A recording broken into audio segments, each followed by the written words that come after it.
You got your side lined up? Yeah, man. It's just under the oil pan, right where it should be. Yeah, the oil pan, maybe not.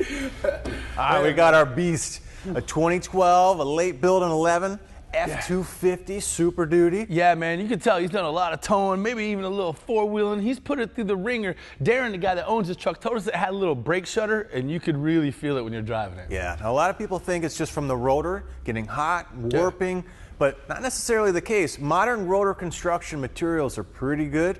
You probably have some stack-up issues because you got the spindle itself, the bearings, the hub, all these things made it to the rotor. So even if you have a good clean-cut rotor, it doesn't necessarily mean the whole system is nice and square and running true. But that's why we're here, to diagnose that problem. So we're going to get it up on the lift, get the wheels off, and we got some great new toys to show you as well. Yeah, let's get it up in the air. Now with the wheel off, I can snug my rotor up to the hub, and I've got a dial indicator over here connected to my upright, and I can measure the run out. So how much wobble is there in the surface of this rotor? Now if I rotate this thing around a little bit, you can see the needle move 5, 10, 15, 16 thousandths. So I've got run out of about 16 thousandths. Now depending on the vehicle, it might be as low as 1 to maybe 4 thousandths, kind of spec from the OE. So we're definitely out. Now, if I take this rotor and I just put it on a lathe and I turn it nice and true, if I've got any sort of tolerance stack up in my bearings and my hub, maybe I hit a huge pothole, there's a slight deviation, this perfectly true rotor now on this wobbly assembly is going to still wobble once I put it together. And when I try to clamp on it with those fixed pads, that's what gives you that shudder, that kind of unsettling feeling when you hit your brakes. So now, Willie's going to show you a few more negative impacts of a situation like this, and we'll show you how you can fix it.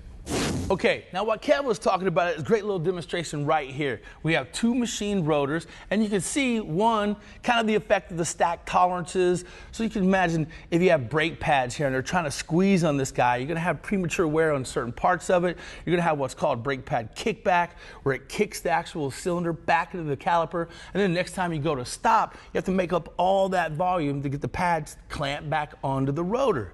So a lot of times that will extend the braking on your truck. You want to shorten that, you want to keep the contact pad true and against it with this little machine right here. Yeah, now this is the trick. Now this is the Pro Cut system. This is the Warthog A10. Now what's really cool about it, I mean you can see that right over here is kind of standard looking for a brake lathe. So your rotor's going to run through here, but it's not going to be out here in space.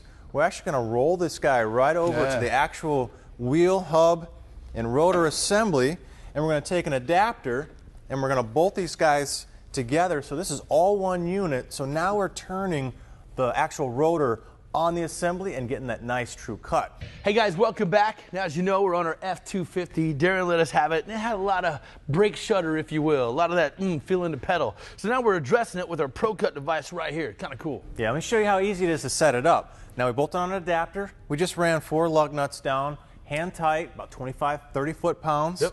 Now this guy just shoves right in. It's got one sort of threaded shaft that connects it. Now you're ready to go. Yeah, man. So with that said, what we're going to do is we're going to get any run out that's in this assembly. So there's a really clever head mechanism inside here that's going to detect that sort of run out between the two, get those guys to align. So now we've got a perfect setup to make a real clean, true cut. All right, now you can see a little bit of motion here. Now some of that is going to get taken up here when I hit my start button. You hear that clicking? Yeah. That's this mechanism dialing itself in.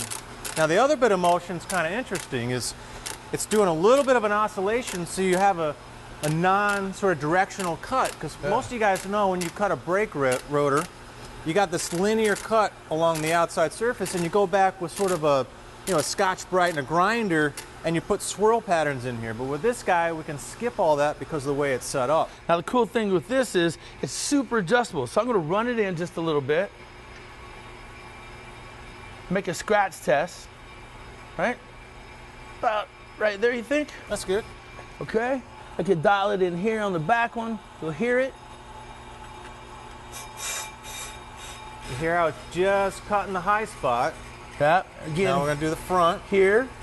You'll see it as soon as it kisses it. There you go. See how we're only just kind of hitting the high spot. So that's what we're trying to get rid of. And this is what your brake pad is doing right here. That's what it's fighting against. So now I'll run this guy all the way in.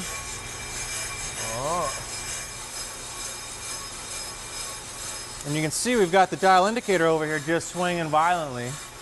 And as this thing cuts, obviously it's going to true that out, and hopefully we'll see this dial indicator just kind of go back towards 0.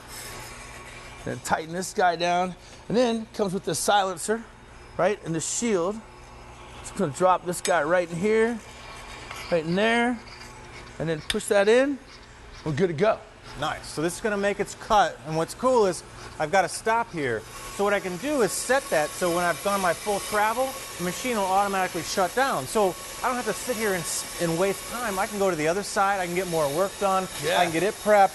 So once this is done cutting, I can come back over here, grab it, move on to my next, wheel assembly and keep on going. How easy is that? Fast, keeps the bay going. You can do it right on the truck, go off and finish something else up. Yeah. Still get lunch. All right, you can see the indicator there. Yeah. Pretty much right on 0. That little flutter is just vibration. So shut her down. Yeah, man. Pop this guy off to the other side. Got the high spots out. It's all smooth. None of that shudder. Perfect. All right, man. Good to go on those other sides? Yeah. All right. You're going to handle those because you're good with brakes. I got to go pick up a buddy's Harley. We got some stuff to do with it, too. So you get to go get the bike and I get to stay here? Yeah, you're good with brakes. I'm good with bikes. That's how it works out. Apparently.